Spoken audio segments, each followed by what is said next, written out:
على حبيب السلام عليكم ورحمة الله وبركاته ውድ ተመልካቾች ዛሬ ይዤላችሁ የመጣሁት ቪዲዮ በተለይ ለኛ ለሙስሊሞች ትልቅ ብዥታን የሚፈጥር ነው። ነገር ግን ወንድማችን ደግሞ ኡስታዝ ሐምዱ አሪፍ የሆነ ምላሽ የሰጠበት ቪዲዮ ነው። እስኪ አብረን ቪዲዮውን እንከታተል። ሂጃብ የሚለው ሴት ልጅ ለምትለብሰው ልብስ ሳይሆን የወረደው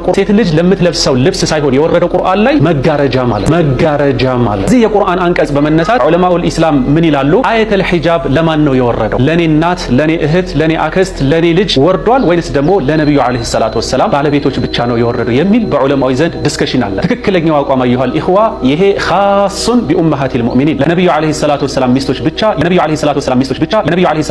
ብቻ የወረደ ነው። ስለዚህ አየተል ሂጃብ አንቺን አይመለከትም። አየተል ሂጃብ አንቺን አይመለከትም። ቢስሚላህ አልሐምዱሊላሂ ረቢል ዓለሚን ወሰላቱ ወሰላሙ ዐላ ረሱሊላህ አማ በዕድ።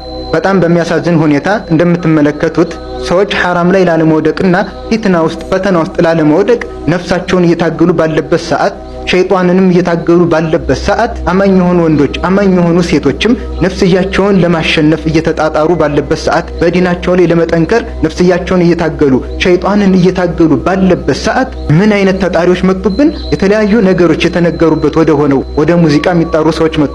አላህ ሐራም ያደረገውን ሐላል ለማድረግ የሚታገሉ። ልክ እንደዚሁ አንድ አማኝ ሴት ኡመሃቱል ሙእሚኒን የነብዩ ሰለላሁ ዐለይሂ ወሰለም ሚስቶችን ተከትላ እነሱን አርአያዋ አድርጋ ተከትላ እየተጓዘች ያለችን ሴት ከዚህ አቋሟ እንድትንሸራተት ወደ መገላለጥ ጥሪ የሚያደርጉ ሱብሃንአላህ፣ በጣም ይገርማል። ቆም ብላችሁ ነገሩን አስተውሉት። እነዚህ ሰዎች ወዴት ነው እየጠሩን ያለው? ሰዎች ከሙዚቃ ለመውጣት ሐራም ነው ብሎ እየተጣጣሩ ባሉበት፣ ነፍስያቸውን ማሸነፍ አቅቷቸው እየተጣጣሩ ባለበት ጊዜ ላይ ምን ችግር አለው ብለው እዛው ወንጀሉ ላይ እንዲቀር የሚያደርጉ አንዲት አማኝ ሴት በዚህ የፊትና ሰዓት ላይ ሰዎች ተገላልጠው ራቁታቸውን ሊሄዱ ምንም ባልቀረበት ጊዜ፣ እንደውም ራቁታቸውንም የሚሄዱ ባሉበት ጊዜ ላይ ይህንን ሁሉ ፈተና አልፋ አላህን ፈርታ የምትሸፋፈንን ሴት ከዚህ ካቋሟ እንድትወርድ የተለያዩ ሹብሃዎችን የተለያዩ መርዞችን አምጥተው የሚረጩ የሆኑ ግለሰቦች ሱብሃንአላህ። አላህን የሚፈራ አማኝ፣ አላህን የምትፈራ አማኝ የእነዚህን ሰዎች ጥሪ ገና ወደ ማስረጃ ሳይመለከቱ በፊት ጥመት መሆኑን ይረዱታል። ወደ ማስረጃዎችም ስንመለከት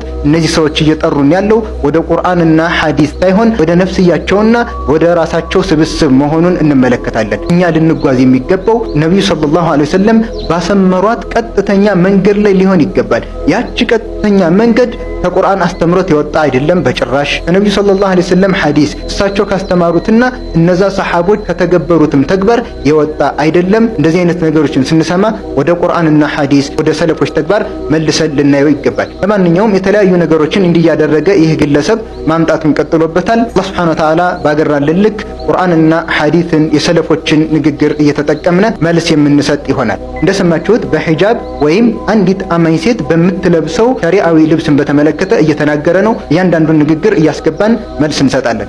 ምን አለ? ምን ማለት ነው ሂጃብ የሚለውን ነገር ታዲያ ዑለማዎቹ እዚህ ቦታ ላይ ሲያብራሩ ዑለማዎች ሙፈሲሮች ምንድነው የሚሉት? ሂጃብ ማለት ሱትራ ማለት ነው መጋረጃ ማለት ቁርአንና ሐዲስ ላይ የምናገኛቸው ቃላቶች ሁለት አይነት ትርጉም ይኖራቸዋል። እሱ ምንድነው? አላህ Subhanahu Wa Ta'ala እንደሚታወቀው ይህንን ቁርአን ያወረደው አረቦች በሚጠቀሙበት አጠቃቀም መሆኑ ይታወቃል። አረቦች ይጠቀሙበት በነበረው ቃል ላይ ያወረደው አላህ Subhanahu Wa Ta'ala ሉጋዊ ወይም ደግሞ ቋንቋዊ ትርጉም የሚል ይሰጠዋል። ከዛ ውጭ ደግሞ ለዛ ቃል ዑለሞቹ ያስቀመጡለት ታሪፍ፣ ዑለሞች ያስቀመጡለት ትርጉም ኢስጢላሂ ይባላል።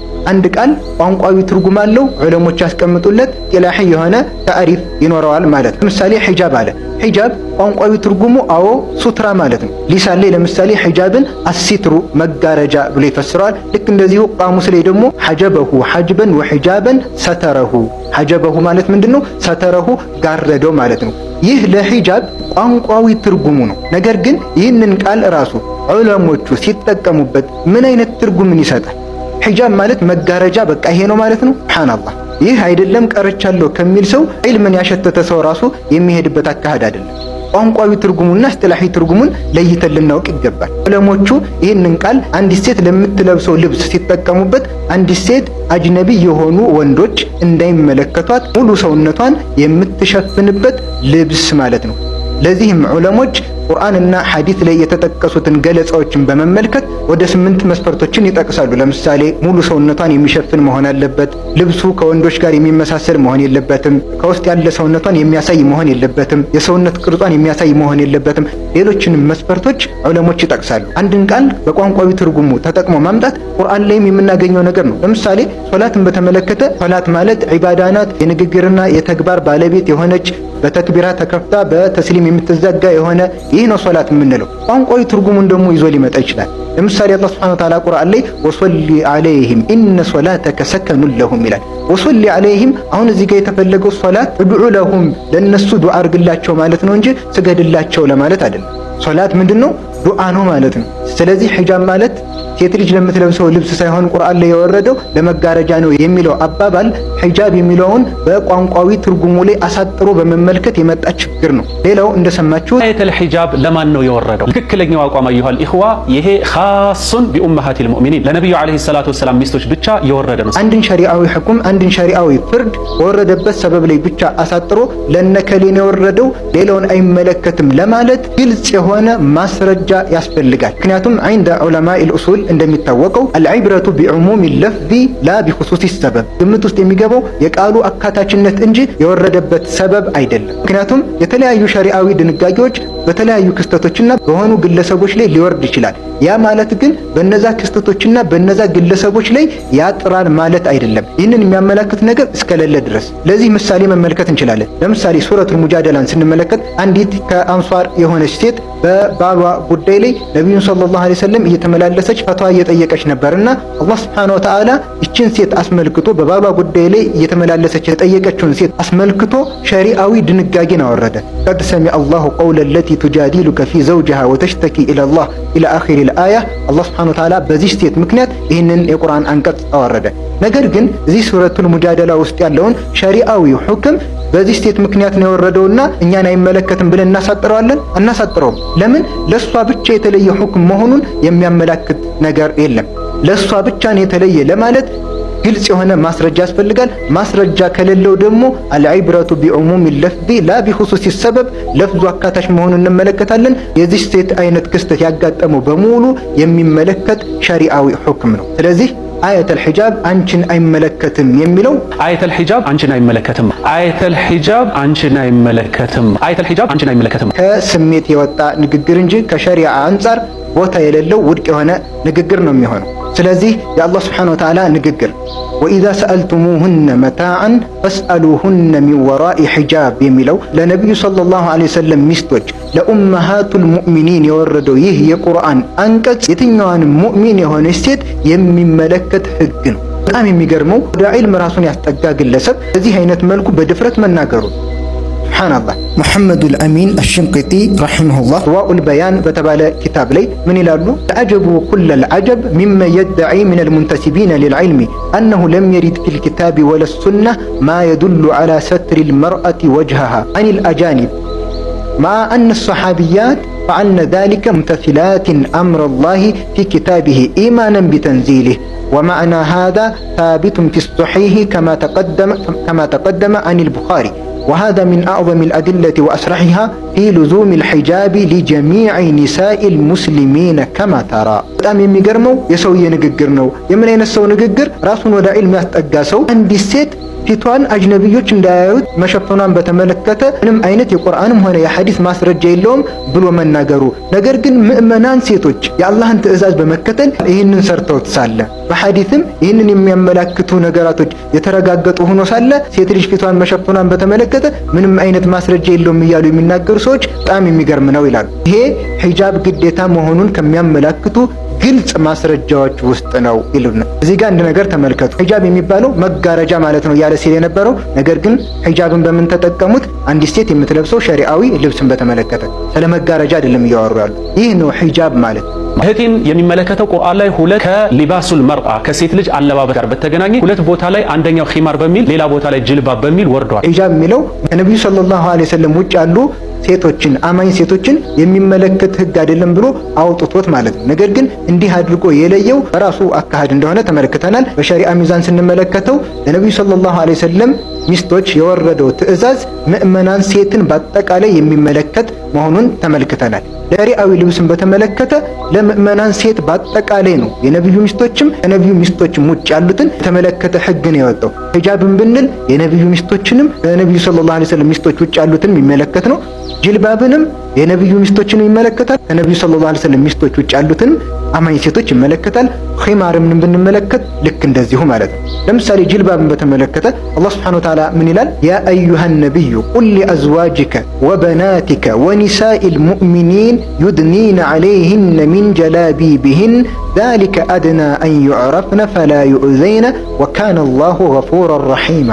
አንተ ነብይ ሆይ ለሚስቶችህ ለሴት ልጆችህ እና አጠቃላይ ለምእመናን ሴቶች በአጠቃላይ በጅልባባቸው እንዲከናነቡ ንገራቸው ብሎ አላህ ሱብሓነሁ ወተዓላ የነብዩ ሚስቶች ሴት ልጆቹን አጠቃላይ ምእመናንን ያዘዘው። ልክ እንደዚሁ ሒጃብም የነብዩ ሚስቶች ልጆቹን ምእመናንን ይመለከታል። ቅድም እንዳልነው ለነሱ ብቻ ኻስ የሚያደርግ ምንም አይነት ማስረጃ ስለሌለው ማለት ነው። ታዲያ ዩድኒነ ዐለይሂነ ሚን ጀላቢቢሂነ ካልን እንዴት እንደሚለብሱት እንመልከት። አን ዓኢሸተ ረዲየላሁ ዐንሃ ቃለት ካነ ሩክባኑ የሙሩነ ቢና ወነሕኑ መዓ ረሱሊላሂ ሰለላሁ ዐለይሂ ወሰለም ሙሕሪማት ፈኢዛ ሐዘው ቢና አስደለት ኢሕዳና ጅልባበሃ ሚን ረእሲሃ ዐላ ወጅሂሃ ፈኢዛ ጃወዙና ከሸፍናህ። ዓኢሻ ረዲየላሁ ዐንሃ እኛ ከነቢዩ ሰለላሁ ዐለይሂ ወሰለም ጋር ኢሕራም ያደረግነ ሆነን ተቀምጠን ባለንበት ሰዓት በዛ የሚያልፉ ጋላቢዎች ያልፉ ነበረ።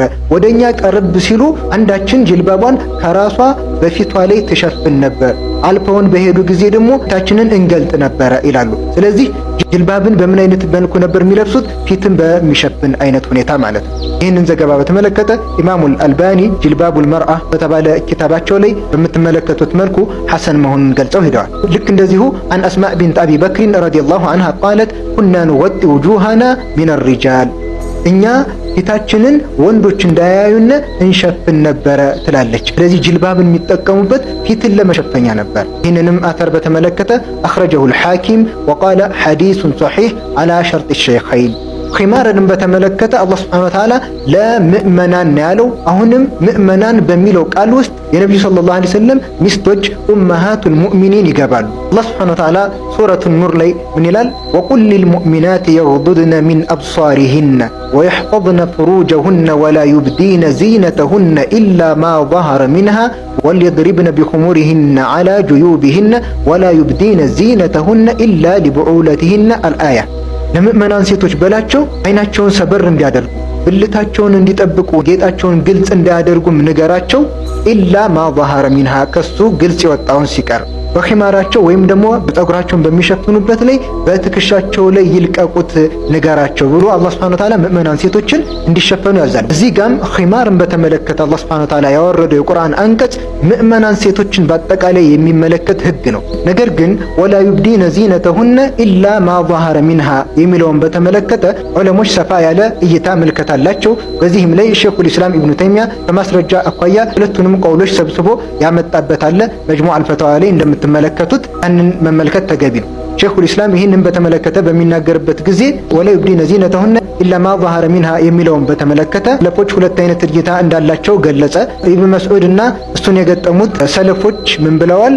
ኢላ ማ ظهረ ሚንሃ ከሱ ግልጽ የሆነ ሲቀር የተባለው ልብስን የተመለከተ ነው ብለው ሲሉ ኢብኑ አባስና እሱን በሐሳብ የገጠሙት ደግሞ አልወጅህ ወልከፈይን እጆቿና ፊቶቿን ማለት ነው በሚል ይናገራሉ። ከዛም እዚሁ ገለጻው ላይ ሼኹል ኢስላም ኢብኑ ተይሚያ ኢብኑ አባስ ይህንን የተናገሩት አያተል ሒጃብ ከመውረዱ በፊት እንደሆነና ኢብኑ መስዑድ ደግሞ ይህንን የተናገሩት ሲያብ ነው ልብስን የተመለከተ ነው እንጂ ፊቷንና እጆቿን አይደለም ይሄማ መሸፈን ያለበት ብለው የተናገሩበት አኺር ላይ መጨረሻ ላይ እንደሆነ ይናገራሉ። በዚህም የኢብኑ አባስና የኢብኑ መስዑድ ንግግር ሰብስበው ጀምዕ አድርገው እንዳስማሙት በሰፊው የምትመለከቱት ጉዳይ ነው። እዛ ላይ መመልከት ይቻላል። ከዛም ይህ ግለሰብ እንደተመለከታችሁት አንዲት አማኝ የሆነች ሴት የነብዩ ሰለላሁ ዐለይሂ ወሰለም ሚስቶች ኡመሃቱል ሙእሚኒንን ተከትላ ይህንን ያማረ ተግባር እንዳትሰራ ሊያግድበት የፈለገበትን አንድ መርዘኛ የሆነ ንግግርን ተናገረ። ምን አለ? አይ እኔ ሒጃብ ውስጥ እቀመጣለሁ ካሉ የኡመሃቱል ሙእሚኒን የነሱን መገለጫ እንደተሻሙ ይቆጠራል የሚሉ ባዕዱል ዑለማ ይህንንም እንደ አቋም አድርገው ወስደውታል። ሱብሃንአላህ። በየትኛው ማስረጃ በኡመሃቱል ሙእሚኒን ላይ ብቻ አሳጥረህ ገድበህ ይህንን እነሱን ተከትለው የሰሩ አማኝ ሴቶችን የነብዩን ሚስቶች መብት ተጋፍተዋል ልትል የምትችልበት በየትኛው ማስረጃ ነው? አንዳንዴ በባዶ ዝም ብሎ እንደዚህ አይነት ድፍረት በተለይ ደግሞ ሸሪዓ ላይ ሲሆን በጣም ትልቅ አደጋን ያመጣብናል። ሰዎች እንዲጠነክሩ ልናደርግበት የሚገባ ጉዳይ ብዙ ነገሮች እያሉ በእንደዚህ አይነት ነገሮች መጠመድ ሱብሃንአላህ፣ ይህ አላህ ሱብሃነሁ ወተዓላ ሰውየውን እንደፈተነው የሚያመላክት ተግባር ነው። ነስአሉላህ ሰላመተ ወልዓፊያ። አላህ ሱብሃነሁ ወተዓላ ይጠብቀን ከእንደዚህ አይነት ተግባር። ስለዚህ እንዳጠቃላይ አንድ ሸሪዓዊ ሁክም ሲወርድ ሴቶችን የተመለከተም ሊሆን ይችላል፣ ወንዶችን የተመለከተም ሊሆን ይችላል። የሆነ ሸሪዓዊ ሁክም ሲወርድ በሆኑ ግለሰቦች ክስተት ላይ ሊወርድ ይችላል፣ በሆኑ ጎሳዎች ላይ ሊወርድ ይችላል። ነገር ግን ያ ነገር በእነሱ ላይ ብቻ ያጥራል ማለት አይደለም። በእነሱ ላይ ለማሳጠር ያንን ሸሪዓዊ ሁክም ለነሱ ኻስ የሚያደርግ የሚለይ የሆነ ማስረጃ መምጣት ይኖርበታል ማለት ነው። ይህ ዑለሞች ዘንድ ጧሊበል ዒልሞች ዘንድ የታወቀ የሆነ ጉዳይ ነው። ስለዚህ ውድ ሙእሚን እህቴ ሆይ እንደዚህ አይነት የተለያዩ ሹብሃዎችን እየሰማሽ ካለሽበት የዲን ጥንካሬ ካለሽበት እስቲቃማ እንዳትንሸራተች አደራ አደራ እላለሁኝ። አሰላሙ አለይኩም